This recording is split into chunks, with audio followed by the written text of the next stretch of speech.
For generations, I Dream of Jeannie has remained a timeless favorite, delighting audiences with its magical charm, witty humor, and unforgettable characters. The show's talented cast brought to life the adventures of Jeannie and Major Nelson, making television history. But while the series continues to bring joy to fans, many of its beloved stars have sadly passed away. Some faced long battles with illness, others were taken suddenly, and a few left us under tragic circumstances. In this video, we pay tribute to 42 I Dream of Jeannie actors who have tragically died, looking back at their careers, personal stories, and the lasting impact they left on the world of entertainment. Larry Hagman played Major Anthony Nelson in I Dream of Jeannie from 1965 at age 34, portraying a disciplined yet frequently flustered astronaut entangled in Jeannie's magical antics. Though he found fame, Hagman's personal struggles overshadowed his success. His later role as the ruthless J.R. Ewing in Dallas brought even greater acclaim, but off-screen, he spiraled into alcohol addiction, consuming up to 4 bottles of champagne daily. His marriage to Swedish designer Maja Axelsson lasted, but his volatile moods, fueled by substance abuse, created immense strain. Their 2 children, Heidi and Preston, witnessed his unpredictable outbursts and long absences. After a near-fatal 1995 liver transplant, he curbed his drinking, but decades of excess had taken their toll. His final years were plagued by depression and deteriorating health. Diagnosed with acute myeloid leukemia, he passed away on November 23, 2012, at age 81, leaving behind a legacy of both brilliance and self-destruction.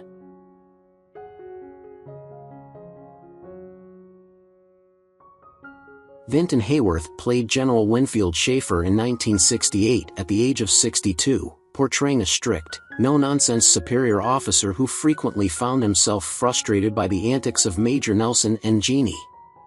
Though respected for his authority on screen, Hayworth spent most of his career struggling for steady work. Decades of small roles in radio and television left him financially unstable, often living paycheck to paycheck. He married Jean Hayworth, with whom he had children, but his workaholic nature led to long absences from home, straining family relationships. In his later years, he faced mounting health issues, particularly severe heart problems, but continued working out of financial necessity. Just as he was finding a measure of late career stability, tragedy struck. He suffered a fatal heart attack on May 21, 1970, at the age of 63. His sudden death came before he could enjoy the security he had fought for throughout his turbulent career.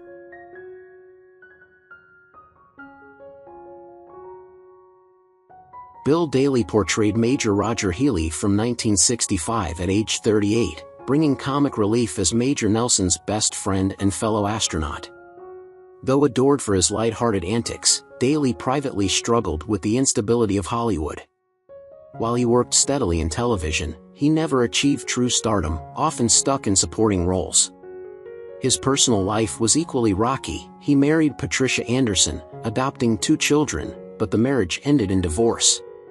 He later wed Vivian Sanchez and, after another painful split, married Becky Daly, yet happiness always seemed to elude him. Despite his upbeat persona, he battled loneliness, especially after losing his second wife. As his career waned, he retreated from public life, eventually living in quiet obscurity. Though he remained active in regional theater, he never regained the fame of his Jeannie days. He passed away on September 4, 2018, at age 91, slipping away largely unnoticed, his once prominent career now just a distant memory.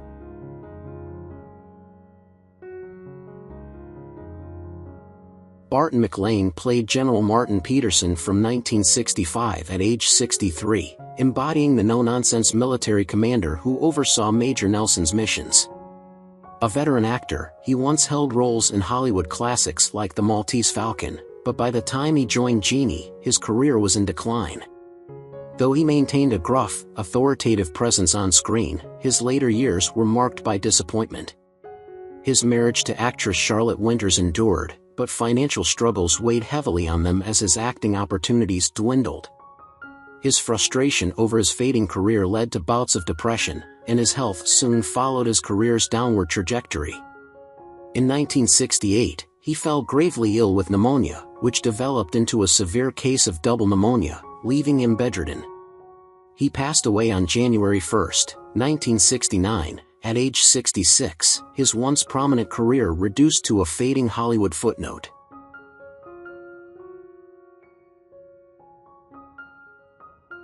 Hayden Rorke played Dr. Alfred Bellows from 1965 at age 55, portraying the bewildered NASA psychiatrist who tirelessly tried to uncover Major Nelson's secrets. Though he played the role with charm and wit, his real life was far from idyllic. A classically trained actor, Rorke had ambitions for a more serious career but found himself typecast, struggling for roles outside of authority figures. Privately, he was a gay man in an era when coming out could destroy a career, forcing him to live in secrecy with his longtime partner, director Justice Addis. Though their relationship provided companionship, Rorke lived in constant fear of exposure, leading to a lifetime of anxiety and isolation.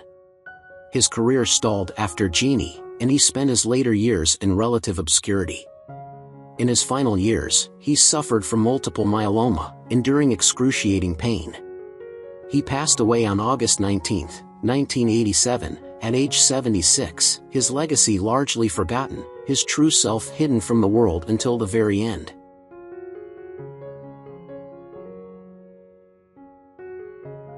Emmaline Henry took on the role of Amanda Bellows in I Dream of Jeannie in 1966 at the age of 38, portraying the well-meaning but oblivious wife of Dr. Bellows.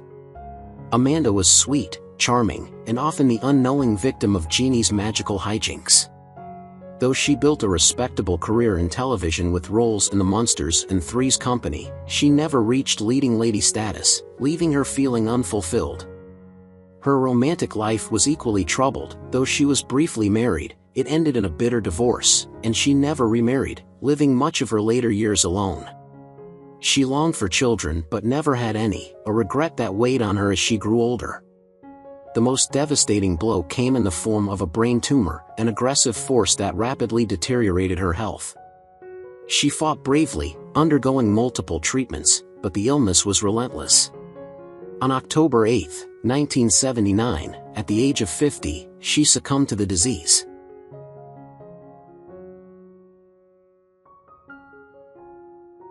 Benny Rubin portrayed the Arabian Reverend in 1967 at the age of 68, bringing a lifetime of comedic experience to the brief yet memorable role. A vaudeville veteran, Rubin had seen the entertainment industry change dramatically over his decades-long career, struggling to stay relevant in an era that favored younger talent. Despite his humor on screen, his personal life was anything but joyful. His marriage ended in divorce after years of growing resentment and infidelity, and he remained distant from his two children, who rarely visited him in his later years. Financially unstable due to poor investments and inconsistent work, Rubin found himself living in a small apartment, relying on Social Security and occasional guest roles to survive. In his final years, he suffered from worsening health, including heart disease and mobility issues, leaving him housebound and isolated. He passed away from a heart attack on July 15, 1986, at the age of 87.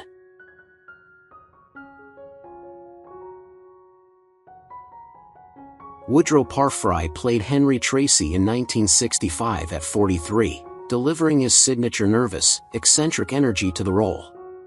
A brilliant character actor, he built a career playing odd, unsettling, or villainous figures but struggled to break into leading roles due to his unconventional appearance. Though well-respected, his life was marked by professional frustration and personal tragedy. His wife suffered from chronic illness in the 1970s, forcing him to become her primary caregiver while trying to maintain a career. The financial and emotional toll was devastating. He was constantly overworked, exhausted, and deeply in debt due to medical bills. Though he remained dedicated to his craft, the stress wore on him, and his health declined rapidly. On July 29, 1984, at the age of 61, he suffered a fatal heart attack. His death was barely acknowledged in the industry, a tragic end for an actor who had dedicated his life to Hollywood but never received the recognition he deserved.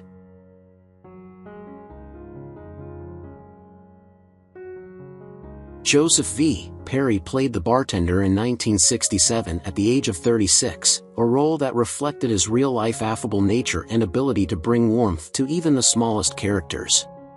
His career, however, was plagued by missed opportunities, often passed over for more prominent roles. He struggled to establish himself as a leading actor. Off-screen, his life was a series of personal misfortunes. His marriage ended in divorce after his wife, unable to cope with his unpredictable career and financial instability, took their 2 children and left him. This loss devastated Perry, who spiraled into depression and developed severe health issues, including complications from diabetes. His later years were marked by loneliness and deteriorating health, with few friends or family members left to support him.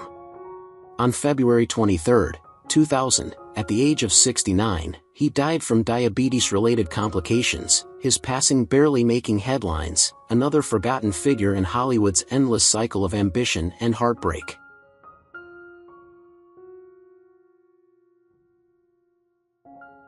Reta Shaw graced I Dream of Jeannie in 1968 as Colonel Abigail Finch at the age of 56, commanding the screen with her powerful presence. Her character was formidable, enforcing discipline with an iron will, a reflection of the no-nonsense roles she often played throughout her career. Shaw had an illustrious film and television career, but typecasting confined her to domineering, humorless roles, overshadowing her personal warmth. Off-screen, she battled profound loneliness. She married just once, but the union was brief and devoid of lasting happiness, ending in an acrimonious divorce. With no children to provide comfort in her twilight years, she sought solace in work, but as roles became scarce, so did her sense of purpose. Alcohol became a steady companion, exacerbating her lifelong struggle with emphysema, a consequence of years of heavy smoking. On January 8, 1982, at the age of 69, she succumbed to the disease.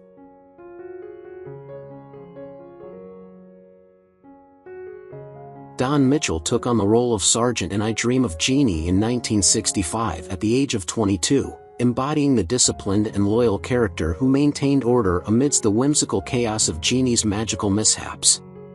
Mitchell's career began with promise, but despite his early success, he struggled to find consistent leading roles beyond his time on I Dream of Jeannie. Though he secured a prominent role as Mark Sanger on Ironside, his post-television career dwindled, leaving him in relative obscurity. He married Emily Blake in 1961, but the marriage deteriorated due to financial struggles and personal disagreements, leading to their eventual divorce. They had 2 children, but Mitchell's career instability caused friction within his family. As he aged, he suffered from severe health issues, including diabetes and heart disease, which took a significant toll on his well-being.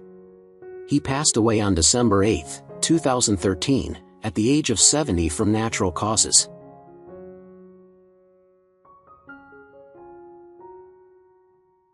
Michael Ansara appeared as the menacing Blue Djinn in I Dream of Jeannie in 1966 at the age of 44, portraying a dark and powerful figure who posed a genuine threat to Jeannie. His career thrived in the 1950s and 1960s, particularly as Cochise in Broken Arrow, but the decline of westerns left him with fewer opportunities, forcing him to take guest roles on television rather than leading roles. His personal life was marred by tragedy. He was married to actress Barbara Eden, Jeannie herself, but their union crumbled under the weight of personal loss. Their only child, Matthew Ansara, struggled with drug addiction and tragically died of an overdose in 2001 at just 35. The grief shattered Ansara, leaving him a broken man, unable to fully recover from the pain of outliving his son. Depression and illness consumed his final years, and he withdrew from the public eye. On July 31, 2013, he succumbed to a prolonged illness at the age of 91.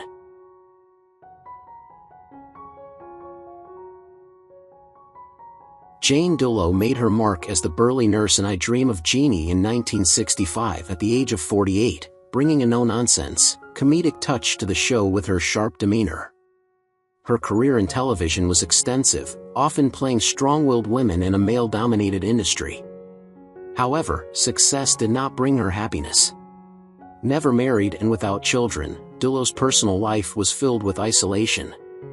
She dedicated herself entirely to her work, but as she aged, roles became scarce, and she faced financial hardships.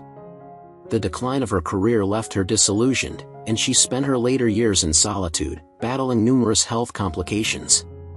A surgery intended to improve her condition led to unexpected complications, ultimately claiming her life on May 22, 1994, at the age of 76. A woman who once commanded the screen with authority and humor, she died alone, without the family she had perhaps once longed for.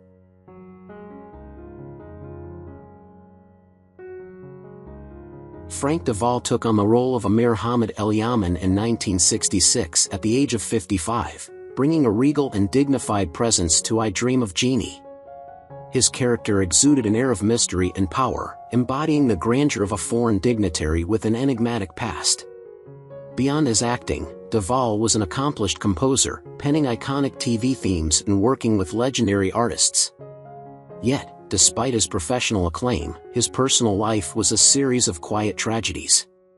His first marriage ended in heartbreak, and though he found love again, his second wife Helen Derbyshire passed away, leaving him devastated. He had 2 daughters, Donna and Lynde, but strained relationships and the pressures of his career often kept him distant. Haunted by loneliness in his later years, he struggled with declining health and the erosion of his once celebrated musical genius. The once brilliant composer who had filled Hollywood with melodies found himself in silence. On October 27, 1999, at the age of 88, he passed away from natural causes.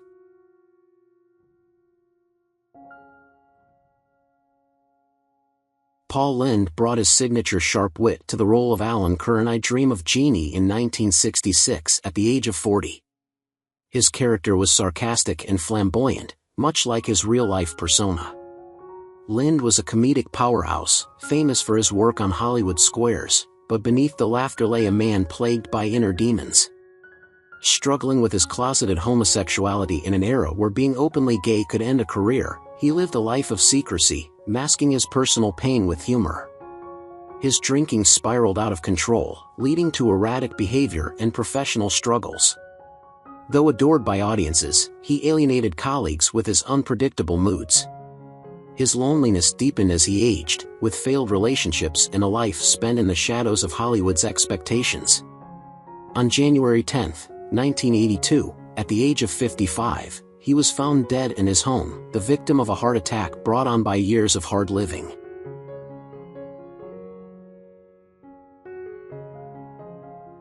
Abraham Sofar stepped into the role of Hadji, the master of all genies, in I Dream of Jeannie in 1967 at the age of 71, his deep voice lending authority to the mystical character. A seasoned character actor, he had enjoyed a steady career in theater and film, often playing wise figures of power. Yet, his life was marked by deep personal struggles. As an immigrant from Burma, he faced discrimination and difficulty breaking into Hollywood's inner circles. His marriage to Psyche Angela Christian produced no children, leaving him without heirs. The later years of his life were a slow descent into poverty and illness, as his past successes faded from memory and the industry moved on without him. With no family to care for him, he spent his final days in poor health, succumbing to congestive heart failure on January 21, 1988, at the age of 91. The man who once commanded the powers of genies on screen left the world with little fanfare, his legacy nearly forgotten.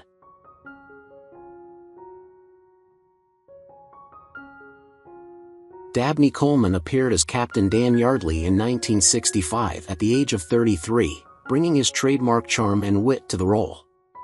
He would go on to have an illustrious career, becoming a household name in the 1980s with films like 9 to 5 and Tootsie.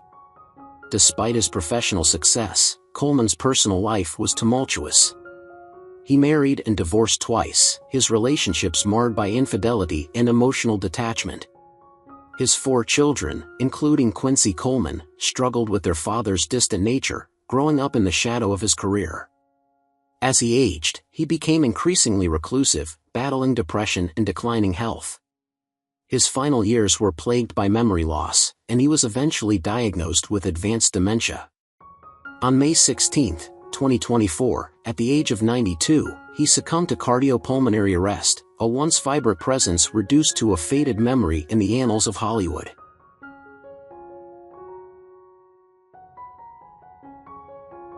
Chet Stratton brought to life the role of the botanist in 1965 at the age of 55, embodying the essence of curiosity and scientific wonder. His character was deeply engaged with the mysteries of nature, mirroring his own fascination with the arts and entertainment industry.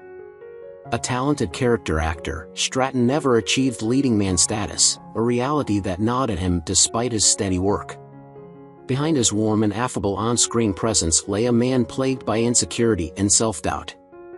His marriage was fraught with challenges, and while he had a son, their bond was distant, eroded by years of absence and unspoken words. As his health declined, he found himself unable to work, and the financial instability only deepened his despair. The weight of his struggles culminated in a devastating heart attack and stroke, which claimed his life on July 7, 1970, at the age of 59.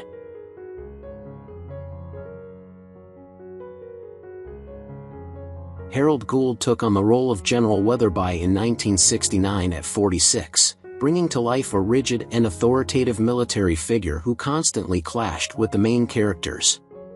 While Gould's acting career was filled with notable successes, including his work on The Golden Girls and Rhoda, his personal life was a quiet battlefield. Though married to Leah Vernon for over 5 decades, their relationship was riddled with tension, strained by his relentless ambition and long absences from home. The couple had 3 children, but Gould was never the father they needed, his obsession with his craft leaving emotional scars. In his later years, tragedy struck. He was diagnosed with prostate cancer, a battle he fought privately, unwilling to let the public see his suffering. As the disease progressed, he became increasingly withdrawn, spending his final months in pain and isolation. He passed away on September 11, 2010, at the age of 86.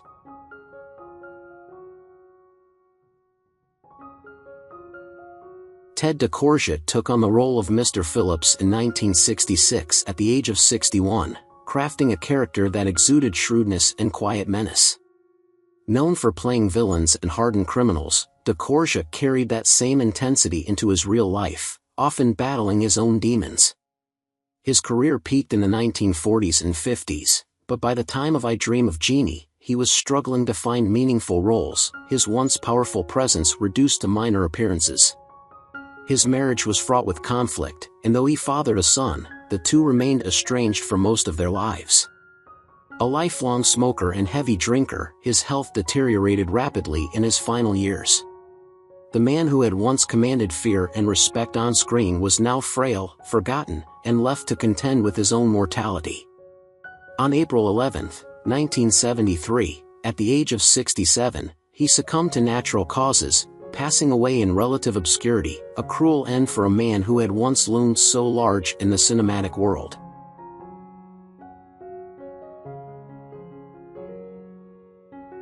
Jackie Coogan entered the world of I Dream of Jeannie in 1969 as Suleiman at 55, a charismatic and cunning character who added an element of intrigue to the show.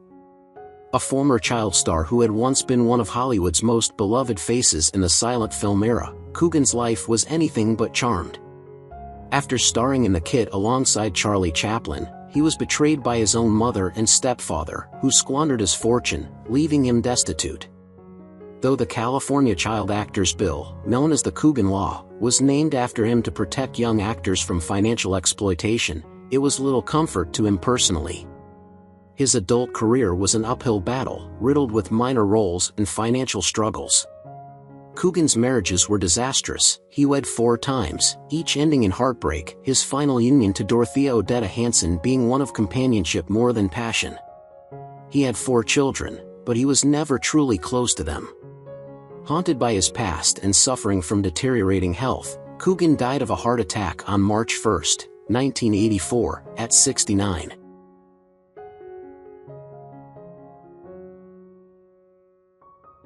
Edward Andrews took on the role of the eccentric professor in 1968 at the age of 54, bringing his signature blend of wisdom and comedic timing to I Dream of Jeannie.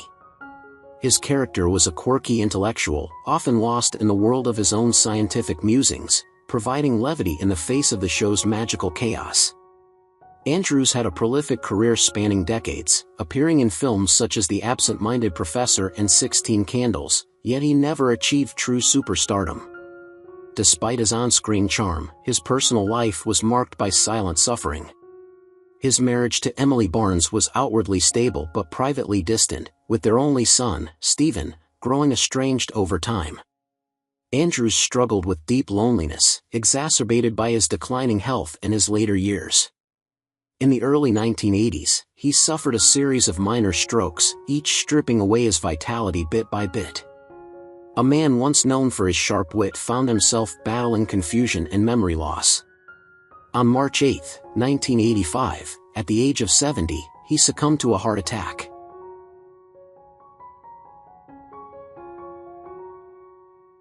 Judy Carne took on the role of herself in I Dream of Jeannie in 1966 at the age of 27, bringing her signature comedic charm and boundless energy to the show. Her character, though minor, added a spark of liveliness that complemented the whimsical tone of the series.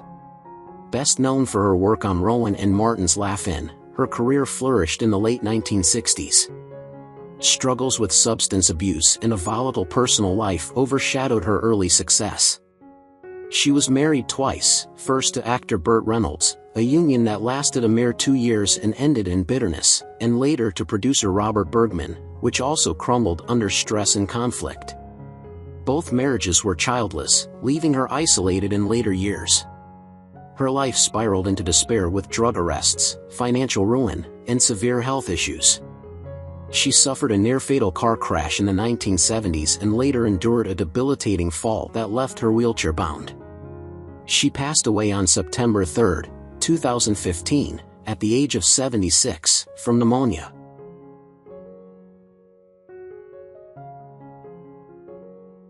Ron Masak appeared in I Dream of Jeannie in 1968 as Joe at the age of 32, embodying a friendly and approachable presence that made him an audience favorite. Despite a solid career with roles in Murder, She Wrote and numerous character appearances, Masak never quite broke into the upper echelons of Hollywood fame. Though his career remained active, it was never fulfilling enough to provide true contentment. His marriage to Kay Nebis seemed outwardly successful, and they had 6 children, yet his deep-seated struggles with the fleeting nature of success cast a shadow over his personal life. The passage of time was unkind, bringing health complications and an overwhelming sense of irrelevance. While he lived longer than many of his contemporaries, his later years were filled with sorrow as he watched friends and colleagues pass away, leaving him increasingly isolated. He died on October 20, 2022, at the age of 86 from natural causes.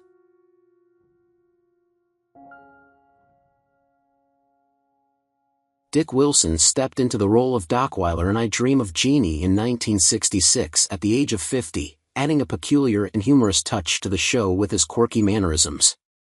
Though best recognized as Mr. Whipple in the Sherman commercials, his acting career spanned several decades, yet always in the shadow of leading men. Despite his on-screen joviality, his personal life was riddled with disappointments. His marriage to Meg Wilson, while long-lasting, was burdened with his near-obsessive dedication to his career, often leaving his family in second place.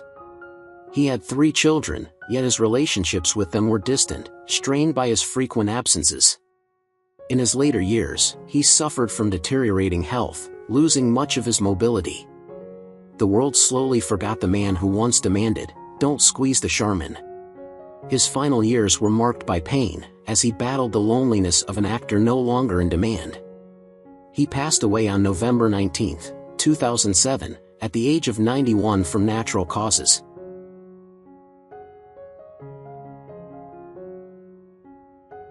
J. Pat O'Malley brought wisdom to I Dream of Jeannie as Judge Elroy Miller in 1968 at the age of 64, portraying a fair and sagacious authority figure. His career had spanned vaudeville, film, television, and voice acting, making him a recognizable figure, yet never a true star. His personal life was one of contrasts, outwardly stable, yet deeply unfulfilled. His marriage to Edith O'Malley lasted until his death, but it was fraught with periods of unhappiness as his relentless pursuit of acting left little room for family.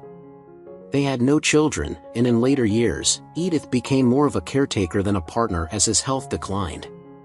The final act of his life was marked by illness and regret. His heart weakened both literally and figuratively. A man who had spent decades giving life to countless characters, he found himself alone when the curtains closed. On February 27, 1985, at the age of 80, he succumbed to a heart condition, a forgotten figure in the vast expanse of Hollywood's past.